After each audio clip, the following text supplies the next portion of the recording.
अस्सलाम वालेकुम, welcome to लॉविट्स। उम्मीद है कि आप सब खैरियत से होंगे।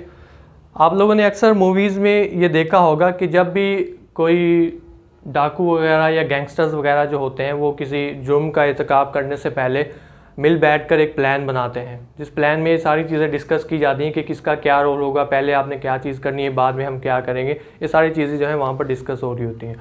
वो जो प्लान होता है, वो जो उनके दरमियान में एक अग्रीमेंट होता है कि हम जो है ये काम करेंगे और इस तरीके से करेंगे, उस प्लान को, उस अग्रीमेंट को क्रिमिनल कंस्पायरेसी का मुजरिमाना साजिश का नाम दिया जाता है।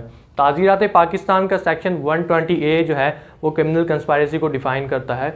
120A के मुताबिक जब दो या दो से ज़्यादा अशखास किसी इलीगल एक्ट को करने का या फिर किसी लीगल एक्ट को इलीगल मीन्स से करने का जो है वो अग्रीमेंट करते हैं, उस वेरी एग्रीमेंट को, उस प्लान को हम क्रिमिनल कंस्पायरेसी या मुजरिमाना साजिश का नाम देते हैं। अब यहाँ पर दो बातें की गई हैं, एक तो या तो इलीगल एक्ट करने का अग्रीमेंट हो या लीगल एक्ट इलीगल तरीके से करने का अग्रीमेंट हो। इलीगल एक्ट से मुराद कि कोई भी ऑफेंस जो कि कोई भी ऐसा काम जो लॉ ने प्रोहिबिट किया है, फॉर एग्जांपल किसी की घर चोरी करना, किसी का कत्ल करना, अगवा करना या फिर जो है ब्रीच ऑफ ट्रस्ट करना, जो भी दूसरे ऑफेंसिव मतलब इलीगल एक्ट, सीधी सीधी बात है। तो दूसरा यहाँ पर एस्पेक्ट ये डिस्कस किया गया कि एक्ट तो इलीगल है लेकिन उसको करने का तरीका इलीगल है। जैसे गाड़ियों को कारोबार करना हो गया, वो एक लीगल एक्ट है, लेकिन अगर एक बंदा नॉन कस्टम गाड़ियों का कारोबार करता है वो तरीका उसका इलीगल हो जाएगा। कारोबार तो लीगल है गाड़ियों करना, लेकिन नॉन कस्टम गाड़ियों का कारोबार करना इलीगल हो जाएगा। लीगल एक्ट को इलीगल तरीके से करना भी, उसके लिए भी अगर कोई दो या दो से ज़्यादा अशखास जो है वो आपस में एग्रीमेंट करते हैं तो वो भी क्रिमिनल कंस्पायरेसी या मुजरिमाना साजिश के ज़ुमरे में आ जाते हैं। इसी सेक्शन का प्रोविजो हमें ये चीज़ फर्दर क्लैरिफाई करता है कि कोई भी सिर्फ अग्रीमेंट का होना लाजमी नहीं होता, बल्कि उस अग्रीमेंट की परसुएंस में किसी एक्ट का होना भी लाजमी होता है। उसकी वजह यह है, इसके पीछे मकसद ये था लिखने का कि अगर जो है दो या दो से ज़्यादा लोग, तीन बंदे फॉर एग्जांपल एक रूम में बैठकर एक प्लान बना लेते हैं, लेकिन प्लान की परसुएंस में कोई काम नहीं करते, वो चीज़ जो है उनके माइंड तक ही रहती है, तो ऐसी सूरत में ये ऑफेंस इंडिक्टेबल नहीं होगा। उसको इंडिक्टेबल, पनिशेबल बनाने के लिए उसकी परसुएंस में कोई काम होना चाहिए। वो काम लाजमी नहीं कि इलीगल हो, सिर्फ एक एक्ट होना चाहिए, एक ओवर्ट एक्ट होना चाहिए जिससे उन लोगों की ये इंटेंशन जाहिर हो कि उन्होंने इस अग्रीमेंट को परसू किया है फर्दर।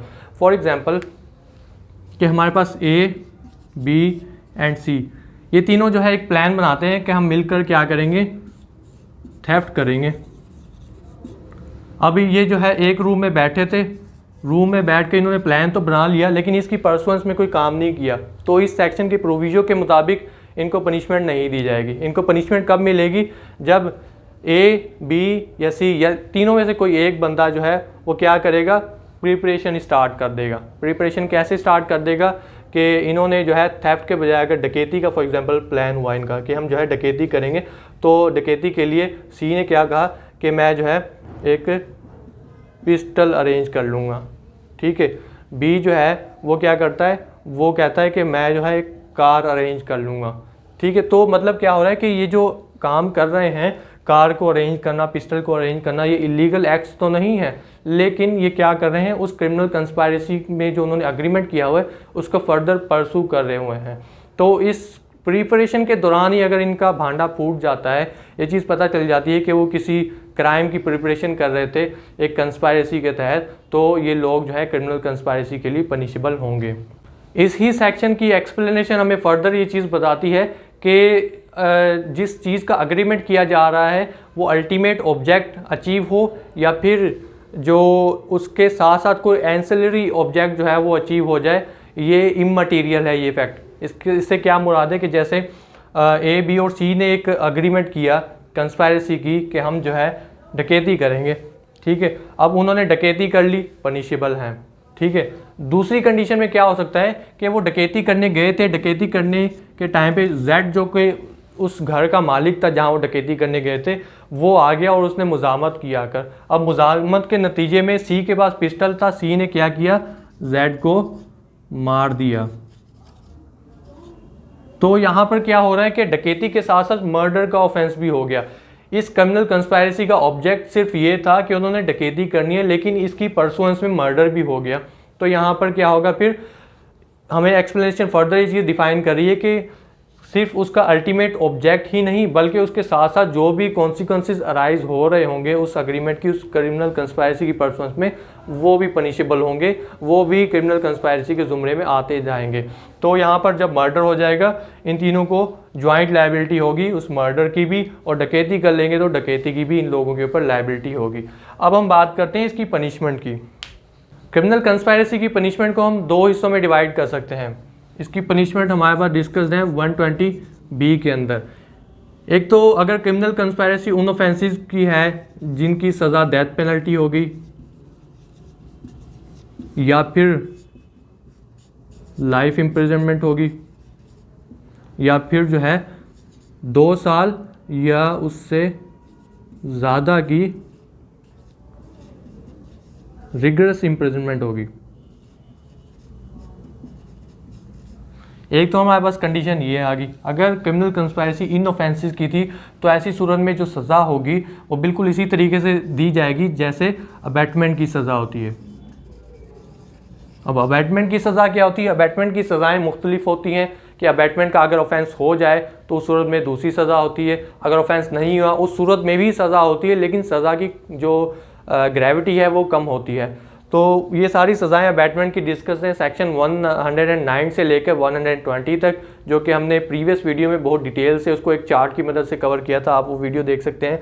तो अगर तो क्रिमिनल कंस्पायरेसी किसी ऐसे ऑफेंस की थी जो कि पनिशेबल विद डेथ पेनल्टी था, या लाइफ इम्प्रिजनमेंट था, या फिर जिसकी सज़ा 2 साल या 2 से ज़्यादा साल की रिगरस इम्प्रिजनमेंट थी, कैद बामुशक्कत जिसे हम कहते हैं, तो ऐसी सूरत में जो भी कंस्पायरेटर्स होंगे, जो जो बंदे क्रिमिनल कंस्पायरेसी में इन्वॉल्व होंगे, उनको सज़ा ऐसे ही दी जाएगी जैसे उन्होंने उस ऑफेंस की अबैटमेंट की थी। दूसरी सूरत इसमें क्या होगी हमारे पास कि अगर इनके अलावा किसी कोई ऑफेंस जो है जिसकी क्रिमिनल कंस्पायरेसी की गई थी वो इनके अलावा था, मतलब डेथ पेनल्टी, लाइफ इम्प्रिजनमेंट और 2 या 2 से ज़्यादा साल की रिगरस इम्प्रिजनमेंट के अलावा उसकी दूसरी सज़ा थी, तो ऐसी सूरत में उसकी जो पनिशमेंट होगी वो 6 महीने होगी। उसके साथ फ़ाइन भी हो सकता है या दोनों भी हो सकते हैं। यहाँ पर अक्सर लोगों को ये कन्फ्यूज़न होती है कि अबैटमेंट और क्रिमिनल कंस्पायरेसी में क्या फ़र्क है, क्योंकि अबैटमेंट भी एक बंदा 3 तरीके से कर सकता है। एक तो अबैटमेंट इंस्टिगेशन से हो सकती है, दूसरी अबैटमेंट वो किसी के साथ इंगेज होता है क्रिमिनल कंस्पायरेसी में, तीसरी अबैटमेंट जो है इंटेंशनल एडिंग करके वो कर सकता है। तो उसमें भी अबैटमेंट में भी एक तरीके से कंस्पायरेसी का जिक्र होता है और अलग से भी हमारे पास एक क्रिमिनल कंस्पायरेसी है। तो इन दोनों में दरअसल रिलेशन इन दोनों का ये है कि अबैटमेंट जो है वो एक जेनस है, जिन्स है, जिससे एक स्पेशली ड्राइव की जाती है, एक और कॉन्सेप्ट ड्राइव किया जाता है जिसको हम क्रिमिनल कंस्पायरेसी कहते हैं। दरअसल ये एक वो कॉन्सेप्ट है जो कि दरअसल अबैटमेंट से ही ड्राइव किया जाता है। वहाँ पर क्या होता है कि एक बंदा, एक शख्स क्या कर रहा होता है, किसी दूसरे को अबैट कर रहा होता है, उनके साथ इंगेज होकर कि आप जो है किसी इलीगल एक्ट को या इलीगल ओमिशन को करें, और उस अग्रीमेंट की परसुएंस में कोई एक्ट की इलीगल एक्ट या इलीगल ओमिशन होनी चाहिए। ठीक है, तो वहाँ पर क्या है कि अबैटमेंट एक पर सी जो है आप कह सकते हैं कि सब्सटेंटिव ऑफेंस नहीं है, लेकिन उसके मुकाबले में जो एक क्रिमिनल कंस्पायरेसी होती है उसमें जो भी लोग इन्वॉल्व होते हैं वो खुद प्रिंसिपल ऑफेंडर्स होते हैं जिनको हम कंस्पायरेटर्स कहते हैं, और ये एक जो है सब्सटेंटिव ऑफेंस है। जैसे ही उन्होंने एक अग्रीमेंट किया और अग्रीमेंट की परसुएंस में एक ऐसा ओवरटेक कर दिया जिससे उनकी साजिश जो है वो फाश हो जाए, तो वो इस ऑफेंस के लिए लायबल होंगे, क्रिमिनल कंस्पायरेसी का ऑफेंस वहाँ पर कमिट हो जाएगा। अबैटमेंट में वो बंदा अबैटर का रोल प्ले कर रहा था, दूसरों को ये कहता है कि आपने दूसरों के साथ इंगेज होकर उन्हें इस चीज़ पर आमादा करता है, आनत करता है उन लोगों को कि वो क्रिमिनल कंस्पायरेसी करें। ठीक है, लेकिन यहाँ पर ऐसे नहीं होता, यहाँ पर जो जो बंदा उसमें इन्वॉल्व होगा अग्रीमेंट में वो सारे पनिशेबल होंगे। तो इन दोनों में ये थोड़ा बेसिक डिफरेंस होता है। आई होप कि आप लोगों को आज की वीडियो समझ आई होगी। तो इंशाल्लाह आपसे मुलाकात होगी अपनी नेक्स्ट वीडियो में, तब तक के लिए अपना ख्याल रखिएगा। अल्लाह हाफिज़।